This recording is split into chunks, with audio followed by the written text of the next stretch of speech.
Hi, this is Anthony Clifton, and this is my NaNoWriMo 2009 Day 6 video blog entry. Now, I'm actually recording and posting this on Day 7, technically, but when I got home last night, I was very tired, and so I didn't get anything recorded last night. But it's cool. Well, you know, I can remember everything that happened just like it was yesterday. Sorry. And anyway, I wanted to talk a little bit about how my novel's going. Since we're a week into NaNoWriMo, this seems like a good time to, a weekend seems like a good time to take a look at it, kind of recap the week. And it's interesting. My novel, the novel I'm writing is The Demon's Guide to Novel Writing.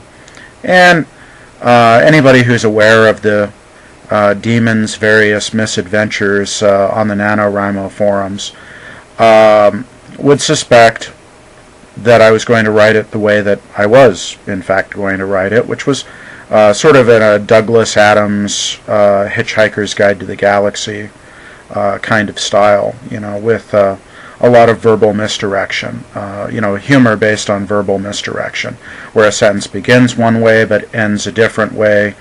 And I've found a lot of challenges doing this after a week. Not least of which is that that's not a natural voice for me to write in. I can write that way. I can write in any style given enough time, given enough rewrites and editing and so on. But actually just trying to write it straight out the way that you have to when you're doing a NaNoWriMo novel,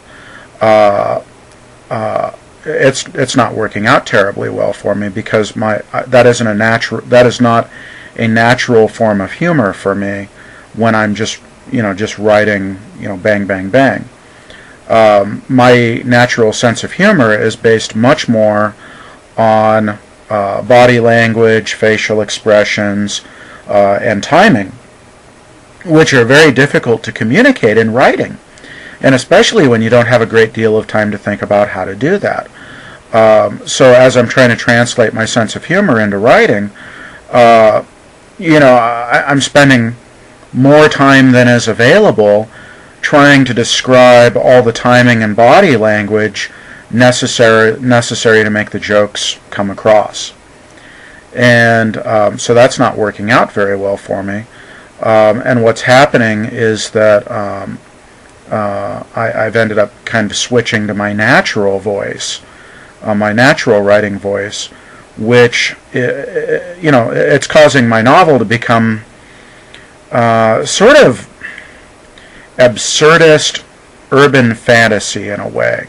It's somewhere between Neil Gaiman, Charles DeLint, a little bit of William Gibson in terms of how the action is portrayed. And with this sort of fantastical demon guy who does things very unexpected, things that are very unusual and unexpected. Where that is working out for me is that a lot of the things that the demon does are based not on, sort of overtly altering reality or using magic or causing sort of darkly miraculous things to occur, but by using a sort of misdirection, almost like he's almost becoming sort of like a con man in a way, and he uses a sort of misdirection to and the fact that he sort of naturally is ignored by people unless he wants them to pay attention to him. He uses that to get things that he wants and to cause things to occur in a way that to Alex, the writer who has become his minion, seems very magical, but outwardly to anybody else just seems like it's completely normal. It just seems like things just sort of happen. There was a scene I wrote last night where Alex's job is to write down, to be the biographer for the demon, and to follow him around as he carries out his various dark deeds. And in the scene, they go into a coffee shop, and Alex is trying to figure out how he's going to write about this demon character because he doesn't have anything to write with. He's been evicted from his home because by hanging out with this demon guy, in a way he doesn't exist anymore.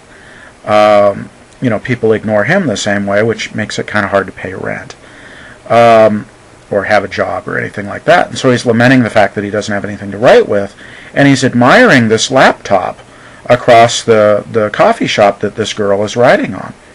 It's just this beautiful, expensive laptop that he could never possibly afford. And he notices that there's a thief. A thief enters the coffee shop, sort of cases her table, and when she gets up to go to the restroom, the thief grabs the laptop and heads for the door. And the demon stands up in his way and stops him. And so, of course, the thief decides to defend himself and pulls a knife out of his pocket. It takes a swipe at the demon. Well, that's a terrible idea. And the demon, of course, catches the knife in his bare hand, completely unharmed, flips the guy over, causes the laptop to go flying. And this is where the kind of subtle magic takes place, is he grabs the laptop out of thin air, puts it behind his back, and throws a glass of ice on the floor. And all this is happening in sort of one fast blur. Alex is the only one who really sees what's happening. The girl returns, and what she sees is her laptop broken on the floor, in pieces on the floor. The criminal jumps up and runs out, flees the place, and the demon still has the laptop hidden. And the girl, picks up the broken pieces of ice as if that's her laptop, not knowing any difference. And she's, oh my God, it took me months to save up for that. How am I going to replace it? At which point the demon slips a lot of money out of his pocket. Now, we don't know how he came by this money, no doubt through some sort of unethical activity. But he slips it out onto the ground, and he says, oh, look, it looks like the thief dropped his money. Seems like fair compensation to me.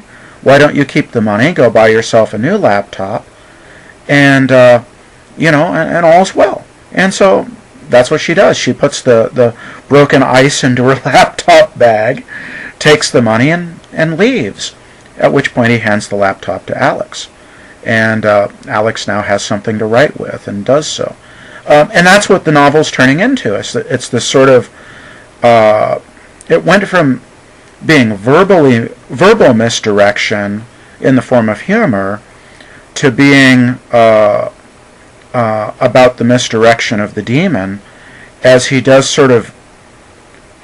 good without really doing good, and does evil, but it's not really evil because he's never actually harmed anybody himself. He's just sort of allowing human nature to work against itself in such a way that it either directly or indirectly benefits him. So it's becoming a very strange novel. Not at all what I expected. I think I'm okay with it. I think in a way it's going to be a lot better in the end than what I had originally conceived. But it's a strange path that it's following, and I'm hoping that it ends up in a place that people will enjoy reading. I think it will, but it's not going to be based on the sort of the ha-ha humor that people are used to from the demon on the NaNoWriMo forums. At any rate, tonight I'm going to a write-in Ames, Iowa at Cafe Milo, where I will have the delicious gourmet grilled cheese sandwich, and I'm really looking forward to that. So I'll be live streaming from there at askthedemon.com/video, and you can follow our various exploits as we continue this writing adventure. Beyond that, I'll probably post a Day 7 video blog maybe late tonight or tomorrow morning. And I'll see you then. Thanks for watching. Catch you later. Bye.